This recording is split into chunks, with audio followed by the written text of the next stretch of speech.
I'll show you how you can use GitHub for publishing Expo Android app to play internal test tracks, and for Windows users, since you cannot directly build the APKs on Windows, you can leverage using GitHub and GitHub Actions for building development APKs and store them in GitHub releases. You first need to create an Expo token, because Expo local builds won't work without specifying an Expo token, and then you set it up in GitHub repository secrets. To create a new access token, go to this URL. Instead of your username, you would replace it with your username, and click on Create Token, name it, generate a new token, and then copy it, and then you would go to your repository settings, secrets, and create a new repository secret called Expo Token, and then you save your created token. Then you would need to get the API access for the Google Play Developer API. I won't go into details because I created another video that I link in the description below that explains you exactly how you can get access to publishing to Play internal test track. And the last thing that you need, but this is optional, I like to use the release please process when publishing my Expo apps, because it creates all these things that I don't need to think about, bumping the version, creating the changelog, and it's done in exactly 2 steps. First step is when release please detects that there should be a new version. Then it bumps it, and then the next phase is when release please triggers all of other actions, and my action will be just publishing to internal Play test track. If you're wondering for Expo app how I handle versioning, there's also another video that I made for automating of bumping of Expo versions, and it also relies on release please, and all of my versions for iOS and for Android are detected from the package JSON version.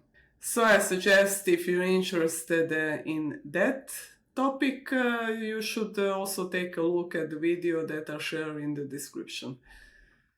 So if you have the Expo token set up and the token for Play Developer API, next thing that's left is to set up build profiles. And to set up build profiles, I create an EAS JSON with exactly 3 profiles, and my 3 profiles are development, preview, and production. As you can see, environment part is empty. This is just to give you an idea that everything that you set up in your env files, it needs to be set up in the EAS build profile, and you would only want to set up environment variables that are supposed to be public. Private doesn't go in here. Private variables, if you need them, you will set up in repository secrets. By default, if you don't put anything in here, if it's empty, it will build an AAB, which is a release type that's ready for the Play Store. Preview is similar to production, but it builds an APK that you can install on your device. And development is different from the preview and production. It builds an APK because it says distribution internal, and it also bundles the development clients so you can run the Expo on your machine and also run the app on your device or on your emulator. And its purpose is to preview the app while you develop and change the code. To code different build profiles, I like to set up scripts in my package JSON, and it looks like this. This is a command that issues EAS locally to build for platform Android with the development profile, and I set the output name of the file. Same goes for the preview and same goes for the production. Difference with production is I like to perform clean and then the build. To publish and to be able to install apps published to the internal test track, I don't exactly remember what I did, but I remember it being easy. So if you created your app, you would go to Play Console Developer, select your app, and then open testing, internal testing, And you need to create an email list and add yourself or other emails that would want to test your app. And then on your device, open that email link, or maybe open it on the web, and join the test program. Now we come to the part where there is an actual release logic to the play internal test track, and it is done with release please GitHub action. If you watched already my old videos, you would know release please is a two-phase process. First phase is that this process, this workflow detects that there should be a version bump, and it bumps the version. Then I need to approve that merge request that this workflow created. If I approve that merge request, phase 2 is triggered, and phase 2 is this over here. It only runs if the release is created, and what it does, it installs the needed dependencies, sets up Expo, runs the production build which creates an AAB, and then uploads that to Play Store internal testing. If you created the access to the Google Play API, you would create a new environment variable, repository secret, which is a Play console service account. And then you need the package name, which is a package name that's in your app.json or app configuration. That is in the Android package name. And what else do you need? Release files.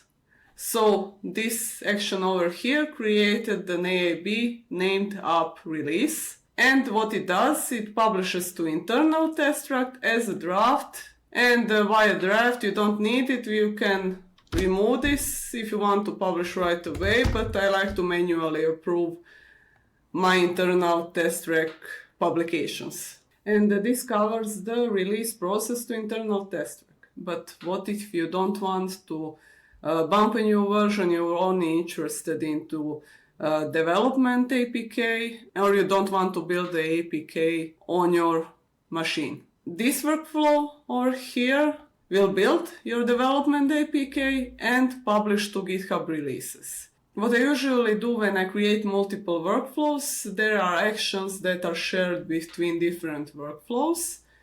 And in case of release development and release please, it is setup node environment and setup expo. Instead of this file, I will replace it with the reusable action. And reusable action is actually a composite action which consists of multiple steps that can be reused. And it looks like this YAML file. It sets up EAS, it sets up all the needed parameters, and also there's a pre-step over here. I need to set up Java SDK to 17 because by default it will be 11, and it might cause a problem when I want to build an APK because it is just too old, too obsolete. Same reusable action, but just for setting up the node environment, is over here. What it does is just calls the node, calls the setup node and calls the caching of node modules. All of the arguments that I need to pass to the composite action is declared in the inputs. And if I go back to release development, what this workflow does, it is triggered only manually because workflow dispatch is set here. It runs on Ubuntu. It checks out the repository, sets up node environment and then Expo environment. What I forgot over here is npm install.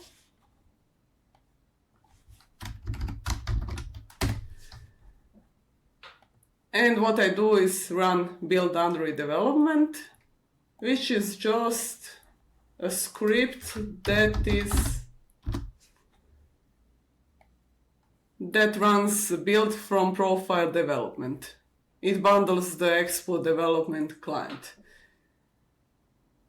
And when it is built in the app dev APK. And then a new GitHub release is created. I don't need this. It tags by GitHub run number. I didn't have a better idea. And is set as a pre-release. And then the last step is that the APK that is built in this step is uploaded to this release. And what's left is I'd like to run this workflow and test the upload on my emulator. I added a new workflow, but it will not be shown in this list until I merge to main. That's just how it works. So I'll merge to main first. After merging to main, this workflow appears and I can manually initiate the workflow run. This will take a while, so I will fast forward to the end result. Fast forward to the workflow end. I managed to publish the development APK to snapshot releases, and now I can download it and install it on my device. But before this release finished, I made a few bugs. I forgot a few things. First, what I forgot was to install Expo Development Client, and it's now there in the package.json. And then I forgot to link my Expo project. I also forgot to link my Expo project to the Expo dev. And it's linked over here. Expo project ID is defined in the repository secrets. Besides that, I also forgot to set up an Android key store. You can set up Android key store by issuing this command and following the wizard.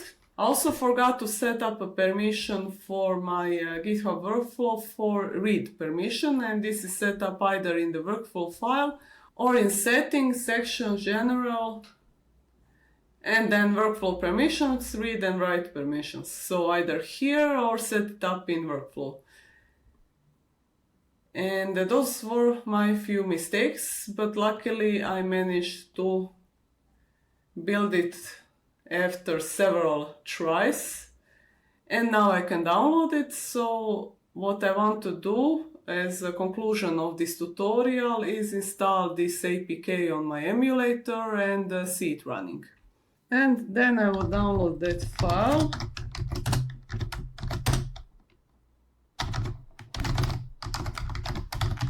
That APK. And install it on my already running emulator.